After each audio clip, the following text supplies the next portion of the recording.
신흥국에 투자해서 장기 투자가 된 나라는 없습니다. 우리가 내 자산을 묻어둔다라고 생각하는 관점에서 보면 선진국이 좋고, 중국의 성장이 둔화되기 시작한 게 저는 2011년, 12년 이즈음이라고 생각을 합니다.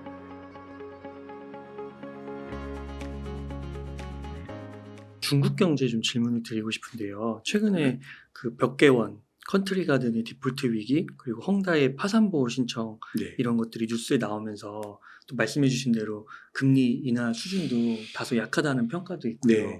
중국 경제의 상황 좀 어떻게 보세요?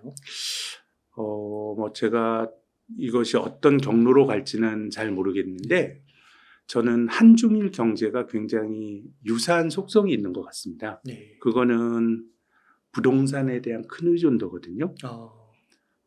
중국의 GDP 대비 부동산 투자 비중이 20%가 넘다고 하는데, 이건 조금 이제 간접적인 것까지 다 포함해서 그런 것 같고, 그냥 GDP에 딱 부동산 찍히는 걸로 보면, 이건 미국과의 비교의 목적을 위해서 이걸 보는 건데요. 중국의 GDP 대비 부동산 비중이 한 14% 정도 되고요. 네. 미국이 6.6입니다. 상당히 높고요. 우리나라의 GDP 대비 부동산 투자 비중은 제가 정확한 데이터는 기억나지 않는데 중국보다 더 높아요. 아, 그래요? 네. 네. 그러니까 어떻게 보면 이제 우리 한중일의 어떤 삼국이, 저는 이것이 어떤 경제적인 요인도 있지만 사회적인 이해관계의 커넥션도 저는 있다라고 생각하는데요. 네. 우리가 그 국회에서 12월 달에 예산안 만들어질 때 소위 말한 쪽지 예산 이런 것들이 전부 건설이에요, 건설. 건설과 관련된 부분들이고요. 저는 우리나라 지방의회 의원들 그 직업조사에 보면 지역 건설업자들이 굉장히 많을 것 같아요. 그렇군요. 예, 저는 예전에는 지역사회 유지들이 막걸리집, 술도가집, 극장이라 그러면, 지금은 저는 건설업이 어떻게 보면 그 경제에 미치는 영향도 크지만 네.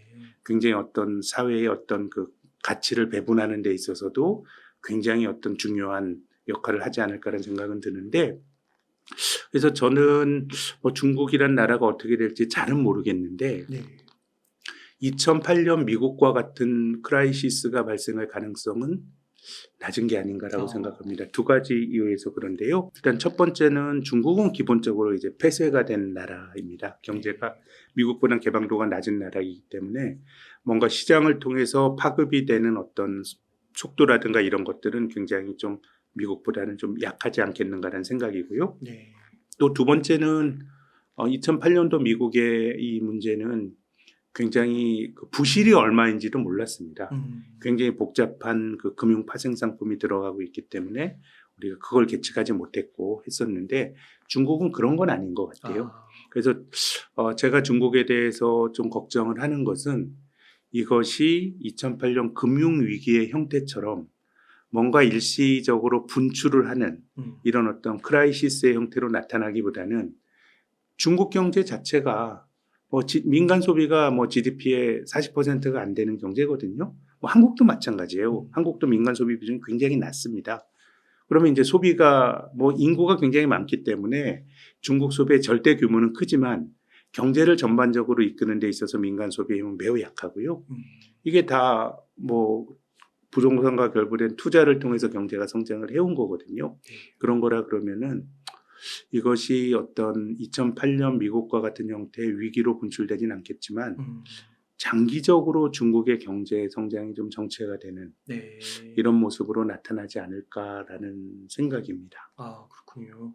그래서 중국 문제를 조금 크게 보시는 분들은 우리나라 경제도 많은 수출이 또 중국으로 이루어지는데 그런 부분들이 제한되다 보니까 한국 주식시장도 그렇게 좋게 보지는 않으시는 것 같더라고요.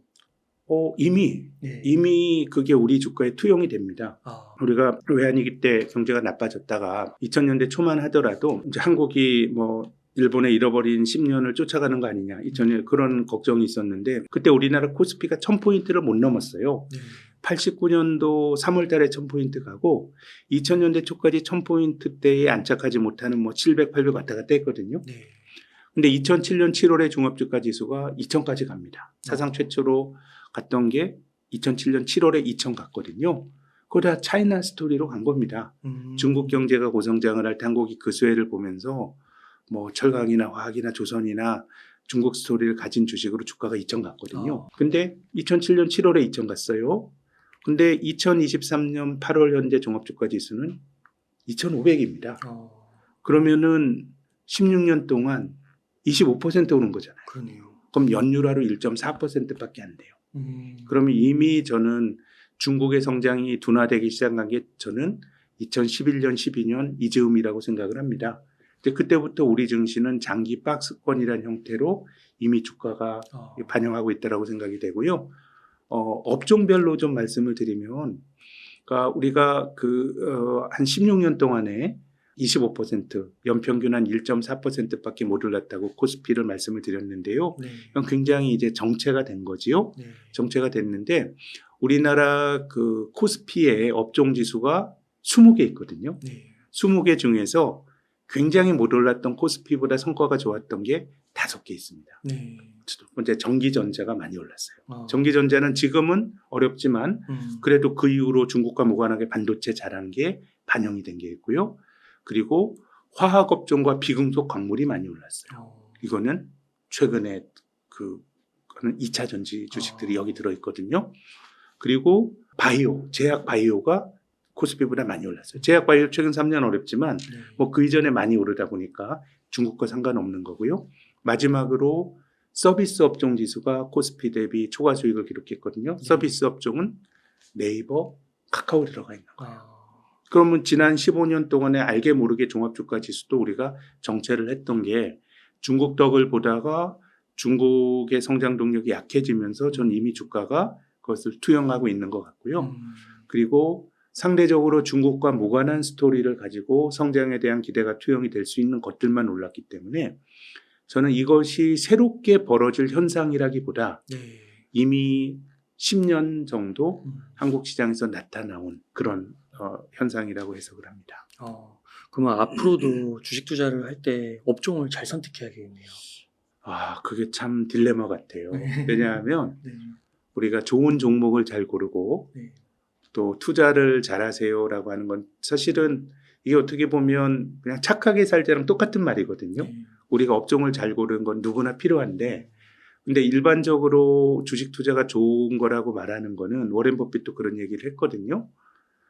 뭐 주식은 누구나 다 잘할 수 있어. 그렇지만은 주식에 대해서 신경도 많이 쓰고 나름의 통찰이 있어야 되는 거고 그게 아닌 거면 그냥 S&P 500을 추종하는 ETF를 사라고 하는 거거든요. 그러면 뭐 잘 나가는 업종, 나쁜 업종 있지만 전체적으로 경제가 성장을 하게 되면 평균으로서의 시장 지수는 올라갈 수 있거든요.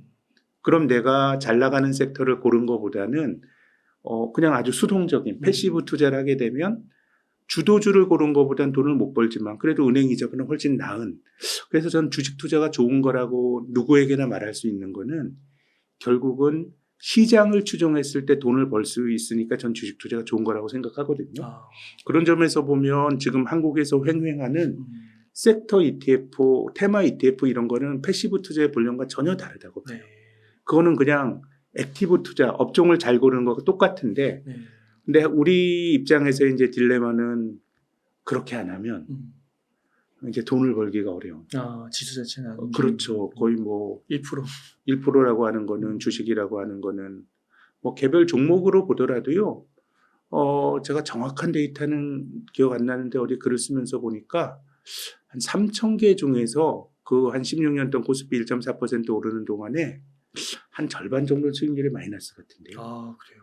그러니까 이거는 한국은 참 바텀업을 잘해야 되는 그런 시장이 된 것 같고 이것은 그것이 뭐가 됐든지 간에 그걸 잘하는 사람에게는 굉장히 초과 수익을 벌 수 있겠지만 평균적인 성과가 너무 낮다라는 거는 조금 저는 큰 딜레마라고 생각합니다. 그러면은 앞서서 말씀해 주실 때 이 금융 질서가 약간 그 서구 세력이라고 말씀해 주셨나요? 네. 앵글로색슨. 네. 그쪽에 좀 맞춰져 있고 그러면은 미국 주식 비중을 조금 더 늘릴 필요가 있다고 보시는 건가요? 그게 그러니까 뭐 한국, 대만, 일본 정도만 돼도 그래도 우상향을 했어요.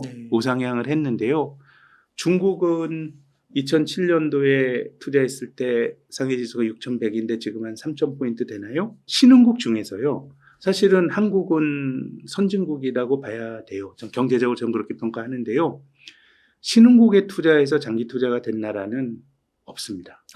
지금 인도가 하나의 인도가 뭐 그 후보긴 한데 저는 인도도 더 눈여겨봐야 된다고 보는데 일반론으로 말씀을 드리면은요. 우리가 이제 채권과 주식이 금융 투자의 메인입니다. 그래도 채권과 주식을 제외한 다른 모든 것들을 우리가 대체 투자라 그러죠. 얼터너티브 인베스트먼트라 그래서 AI라 그럽니다. 그래서 뭐 부동산도 대체 투자고요. 뭐 원자재 사는 것도 전부 대체 투자거든요. 그래서 이제 가장 베이직한 투자의 금융자산 형태가 주식과 채권인데요. 채권의 역사는 한 5,000년 됩니다. BC 3,000년 바빌로니아 때도 뭔가 그 이자율에 대한 기록이 있어요. 근데 주식의 역사는 17세기 초 동인도 회사니까 이제 이게 뭐 400여 년 역사거든요. 네. 그럼 채권의 역사가 주식보다 왜 기냐? 채권이 간단해서 그렇습니다. 제가 웅달린과 돈을 빌리고 빌려주는 사적인 차용증을 써도 이게 채권의 맹화적 형태거든요. 언제 갚을래? 중간에 이자 어떻게 할래? 이것도 채권인데 주식이 채권과 다른 거는요. 훨씬 복잡합니다. 특히 그 기업을 운용하는 사람과 그리고 그 기업의 주인인 주주가 분리되어 있다라고 하는 게 주식과 채권의 가장 본질적인 차이거든요. 예컨대 동인도 회사가 이 주식회사의 기원이라고 말씀을 드렸는데요. 뭐 런던이나 암스테르담에 있는 귀족들이 결국 아시아에 뭐 교역을 하는 그 동인도 회사의 주주로 참여를 했겠죠. 이게 어떻게 보면 당대의 벤처 비즈니스거든요. 가다가 뭐 엉뚱한 데로 갈 수도 있고 침몰할 수도 있고 그 위험을 분산하기 위해서 유한 책임 회사인 주식회사가 생긴 건데요. 근데 당시에 그 17세기 초에 네덜란드와 암스테르담과 런던의 귀족들이 동인도 회사의 주주였지만 그 배를 탔을까요? 안 탔을까요? 안 탔을 확률이 높죠. 그건 매우 위험한 일이니까요.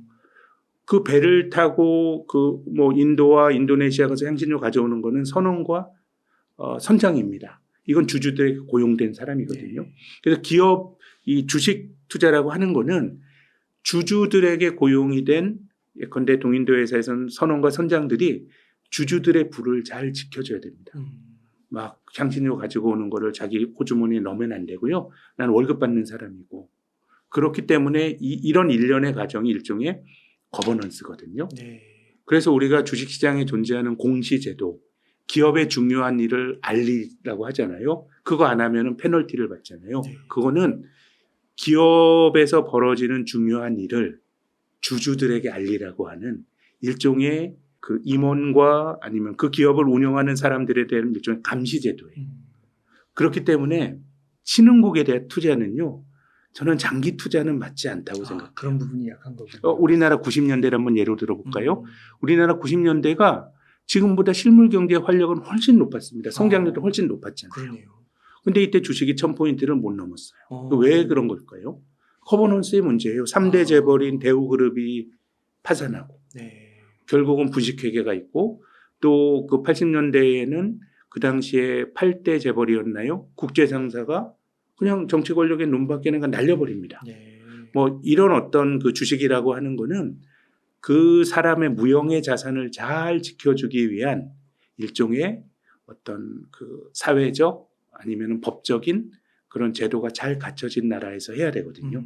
그래서 다시 말씀을 드리면 그래서 저는 그 뭐 중국 이후에 뭐 베트남도 뜨고 뭐 멕시코도 뜨고 중국을 대체할 수 있는 인도네시아도 부각이 되는데 주식은 그런 나라들은 우리나라 90년대가 500에서 사서 1000까지 팔게 되면 뭐 두세 달 사고 팔고 이 타이밍을 저는 뭐 알 수 있는 재료가 없다고 보는데 우리가 물리더라도 장기 투자를 하는 건 선진국에서 해야 될 일이고요.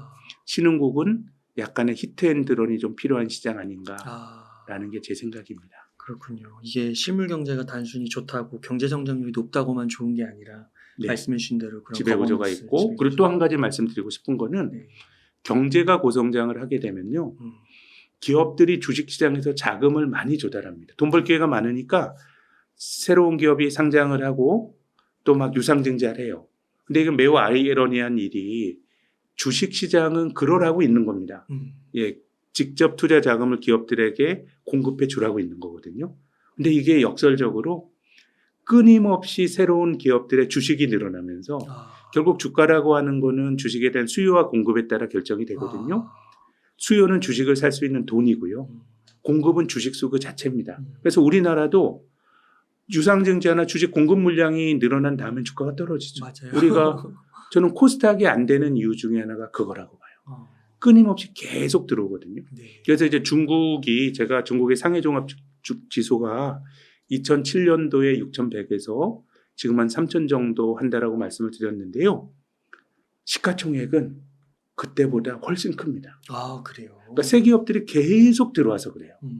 그러면 그 우리나라 코스닥에 있는 개인 투자가들이 그런 것처럼 상장하는 기업들에게 양질의 자금을 직접 투자 자금의 형태로 몰아주는데 네. 돈을 투자한 주주들은 돈을 못 버는 현상이 발생하게 됩니다. 야, 그래서 경제 성장이 좀 둔화가 되면 기업들이 유상증자나 이런 거 하기보다는 오히려 자사주 사고 막 이런 일들이 벌어지기 때문에 성장은 주가가 성장을 배반하는 경우가 매우 자주 나타나고 있기 때문에 저는 주식 투자는 아주 장기적으로 보면 뭐 중국 주식도 많이 떨어졌으니까 뭐 트레이딩의 관점에서는 저는 또 기회가 있을 수 있다고 보는데 우리가 내 자산을 묻어둔다라고 생각하는 관점에서 보면은 선진국이 좋고 저 경제가 고성장하니까 난 저기 내가 돈을 묻어서 성장에 한번 그 득을 성장의 수혜를 누려보겠다라고 하는 거는 되게 실망스러울 수도 있다고 생각합니다.